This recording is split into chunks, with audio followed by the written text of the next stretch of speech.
Hi there, I'm Rebecca and a really warm welcome back to my channel, PumpkinBecki. It's Plant of the Week time, and this week we are talking about the beautiful, ethereal peony. Let's take a look.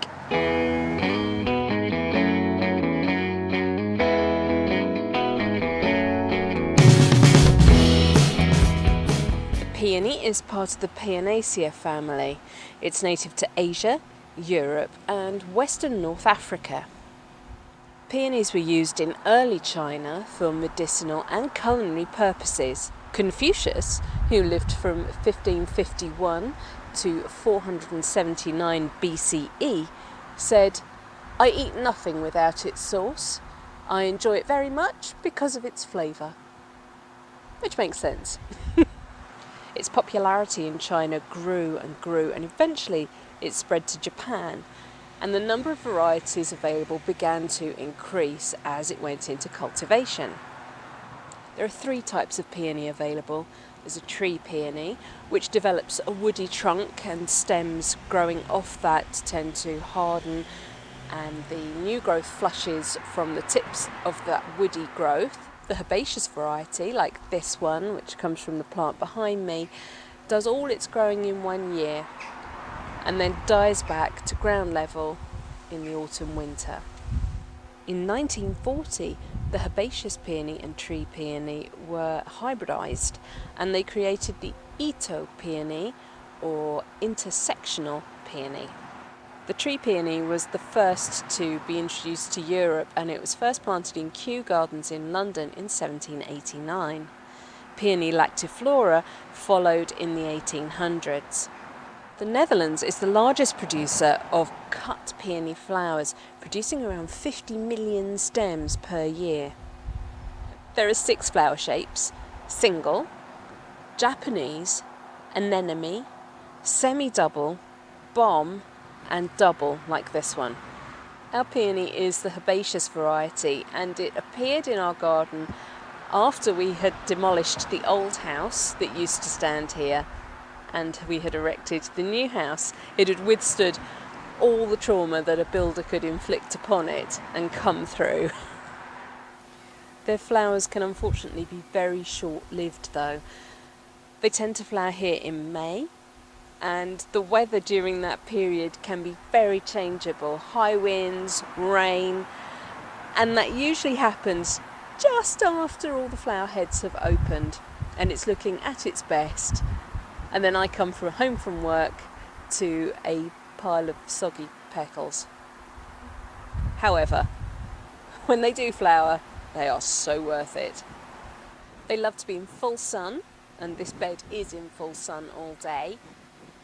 And they like a slightly alkaline soil, which is great for us because we've got clay, flint and chalk. Once the plant's established, it's also fairly drought tolerant. But they do appreciate being mulched every year with 2 to 3 inches of garden compost or well-rotted manure.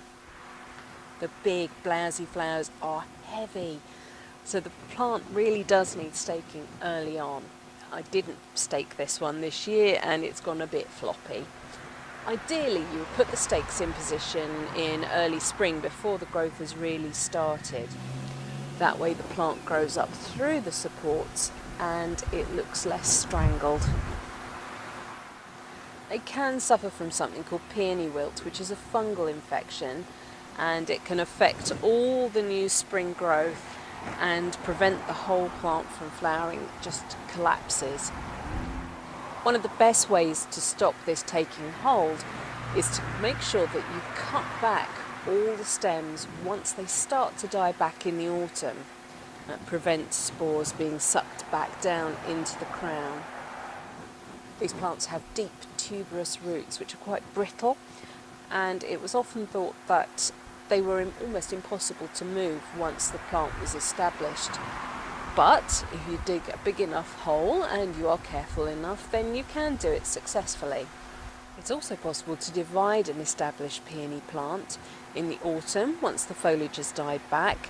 Lift the whole crown carefully, wash it off so that you can see where the dormant buds are, and then with a sharp knife cut the crown into sections that have at least 3 dormant buds plus roots attached. These clumps then get replanted no more than 2 inches below the soil surface. Peony plants can live and flower for over 100 years. The scent is soft and sweet, and it's very attractive to wasps and flies, which are their main pollinators.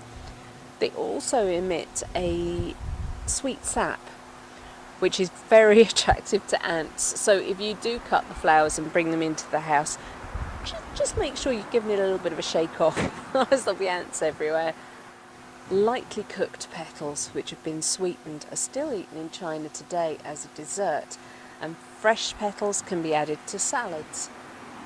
In China, the peony is still seen as a symbol of stability, peace, wealth, and luck, and it's often depicted in Chinese art and also used in homes and offices to bring these good things to the people in those spaces.